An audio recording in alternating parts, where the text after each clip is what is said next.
Welcome to Workplace Wake Up, your go-to podcast for practical employment law guidance. I'm Jennifer Shaw, the founder of Shaw Law Group, and I'm here to help HR professionals and leaders navigate the legal minefield of the modern workplace. Each week, we tackle real-world issues with clear advice and a little tough love. Let's get started. Hello, everybody. Welcome to the 200th episode of this podcast. Oh my gosh. I think it's so cool. We have 200, and I was just talking to John, who's our engineer and helps us get all these things done. And he said, you know what, Jen, you're trending. You're doing great. People are listening. I'm so happy. Please forward a link. Talk to people about this podcast. We want it to be useful. It's my way of giving back, trying to give some free advice at least once a week that people can use. So please let your friends and your HR buddies and your employment lawyers know about the podcast. And we're going to keep getting our numbers up there. I'll be really excited when we get to 1,000 episodes, but we're at 200. So this is great. So everybody, thank you for your continued support. We really appreciate it. We're going to talk today about pay transparency and pay data reporting. Why? There's no new law about this. We got Senate Bill 1162 a while back that required us to post pay scales if we have 15 or more employees and really looks at pay transparency. Those are very important issues. But the reason I want to talk about it is I'm getting a lot of complaints. A lot of our employers are getting internal complaints about pay disparity and pay transparency. And I want to look at this issue because I think there is a misunderstanding out there and a lot of misinformation regarding pay transparency and how you can set compensation. So the first thing I want to make you aware of is if you have 15 or more employees, remember, you have to post a pay scale. There are disclosure obligations if somebody asks you for an updated pay scale. You have to also potentially, depending on your size, you have to file annual pay data reports with the California Civil Rights Department. And this is important, particularly, of course, if you are a multi-state operation and you've got operations in Kansas and Maine and California and Arizona. And let's say you have enough employees in California, you've got 100, you're going to need to do your pay data reporting. That's something that is very well explained on the Civil Rights Department website. They have a whole part of their website that is dedicated to pay transparency and pay data reporting. They do a great job explaining what the requirements are and what you need to be doing. I want to talk about some of the practical issues here. For example, when you issue a job posting, I have a terrible time with this, you guys. We have more than 15 employees. So when I go out to post a job, I have to give a range.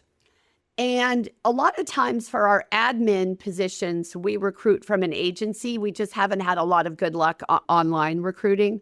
So it's not so much of an issue with me posting a range with admin. We will give the agency a range, but the lawyers particularly.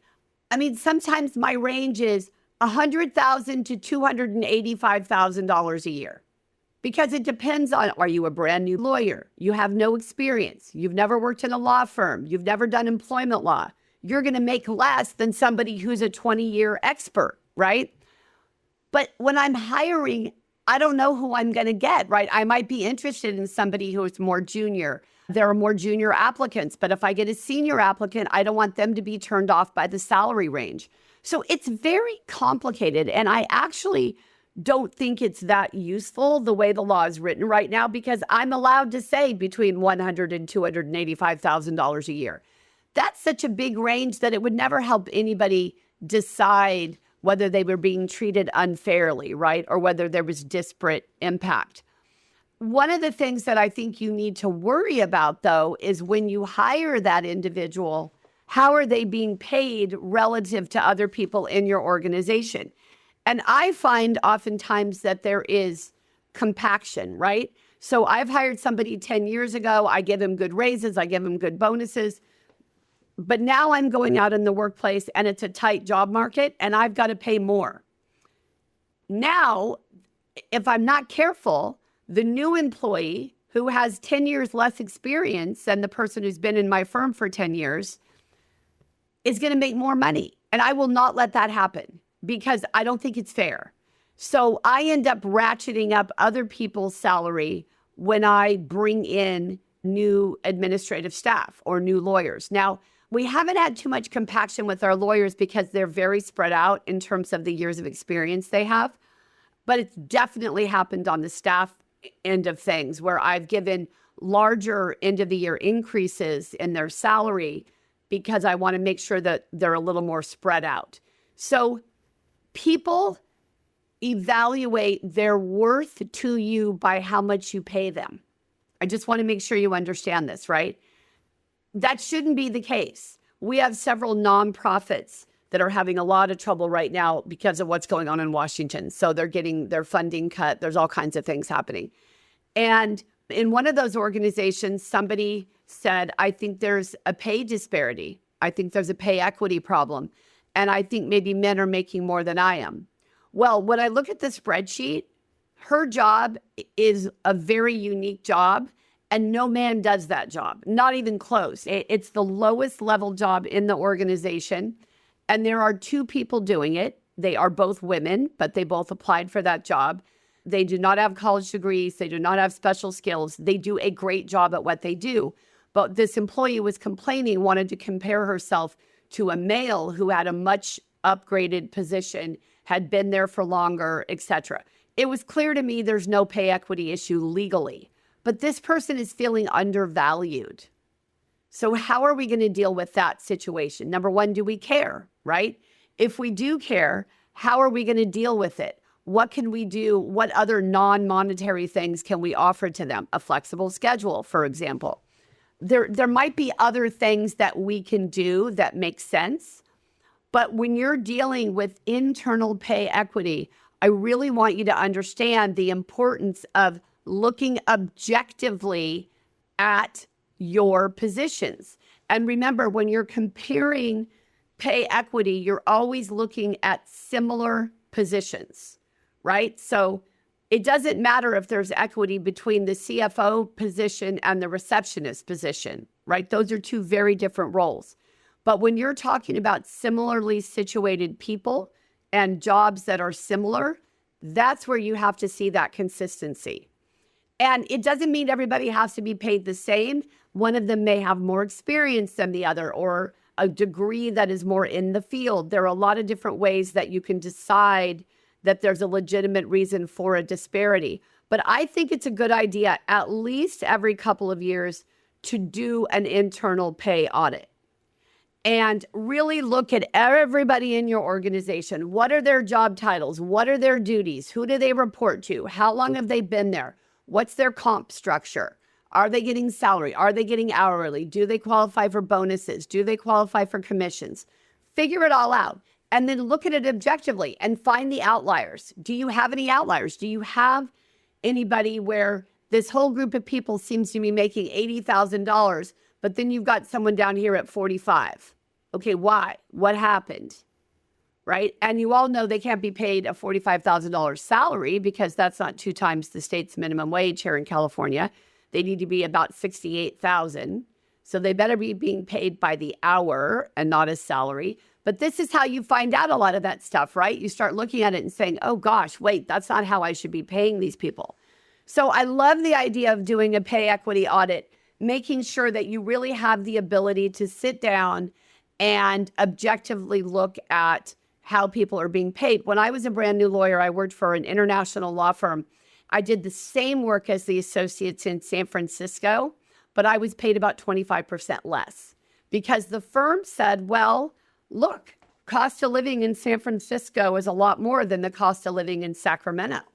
So we're going to pay you less. And we all argued, yeah, but you bill us out at the same rate and you give us the same work. So really, you're just making a killing on us, right? You're really not being fair about how you're compensating.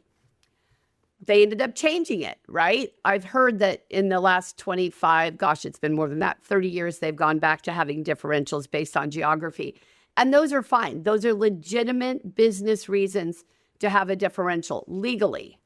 But that doesn't mean that from a practical perspective, you're not going to have a problem, right? Because when you're looking at pay equity and you're looking at really thinking about how you're going to pay folks, that is how people derive their value from the organization. So you want to be very careful about what messaging you're sending, okay?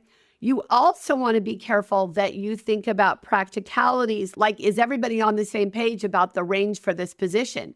You don't want somebody posting the range and then coming in for an interview, having an applicant come in for an interview and they say, oh, that's not the range? Well, no, HR posted that before the business team had a chance to look at it. That makes us look really super disorganized. We don't want to do that, okay? So you want to make sure that everybody involved is on the same page. They understand exactly what's going on, how the structure is going to work, what band you're advertising for that position if you are in California and you have 15 or more employees, okay? Now, remember, the whole point of pay equity is that there is a pervasive wage gap for women and people of color. And that's because of systemic barriers out there in the workplace based on gender and race, okay? And I'm not making this a political discussion. It just is what it is. There are facts. It's very clear that we have these wage gaps, okay? And California's pay equity laws, which cover sex, race, and ethnicity, are intended to close those gaps because they're looking at substantially similar work, making sure that the compensation is transparent, and then also for larger employers having to report that information. So the whole idea is to try to make there be a little more accountability. Now, another important part of this is you can't ask about somebody's prior history, their salary history. There's a very good reason for that. What normally happens is you ask somebody, okay, well, how much do you make at your current job? You're thinking, well, I'd be willing to give them a 5% increase, but not much more than that. Well, what if there has been a systemic disparity in what they've been paid? So they've always been 20% less than their male counterparts or than other individuals based on their ethnicity or their race. So if you make a decision based on their last pay, right, then you're in a situation where you are furthering that inequity. So you're not allowed under California Labor Code Section 432.3, you are not allowed to make a salary history inquiry. You're not allowed to ask folks, how much did you make at this job? How much did you make at that job? Now, what you can do is you can say, what is your salary expectation? Okay, what is your salary expectation? That's a great way to get an idea of what that person wants in the job. They're telling you their expectation. It may or may not have anything to do with how much they're making in their current role. Now, there are some pretty clear defenses to pay equity claims. Like if you have a seniority system where people get paid more based on how long they've been there, that's going to be fine. You have a merit system based on the points they get in their annual performance evaluation, for example, that's going to be fine. Any pay system that measures earnings by the quantity or the quality of production is going to be fine. Your base salary is $68,000. If you make 200 widgets a day, we're going to increase that to $75,000, right? That's fine. Or if you don't have any errors or you don't have any returns, we're going to give you more. And then the other exception is any bona fide factor, any actual legitimate factor other than sex, race, or ethnicity, like education, like training, like experience, okay?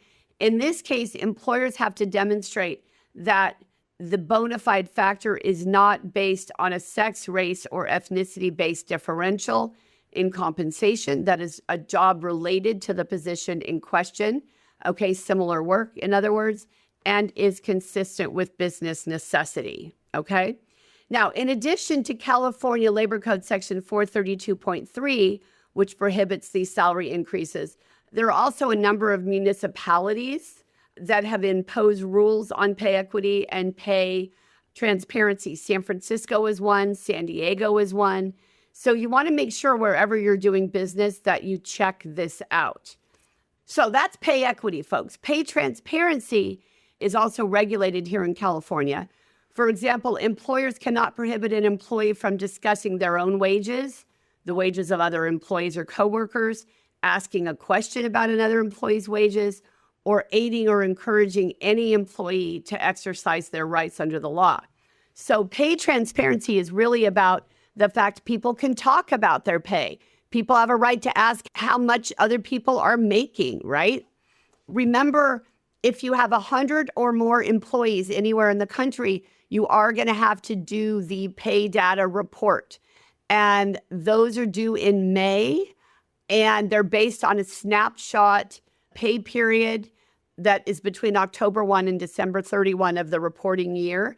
And interestingly, you have to report whether they work remote and if there's a hybrid schedule. There is recognition these days that if you're letting somebody work remote, either full-time or on a hybrid schedule, you can pay them less because they are incurring fewer costs, and that is a legitimate reason to pay them less.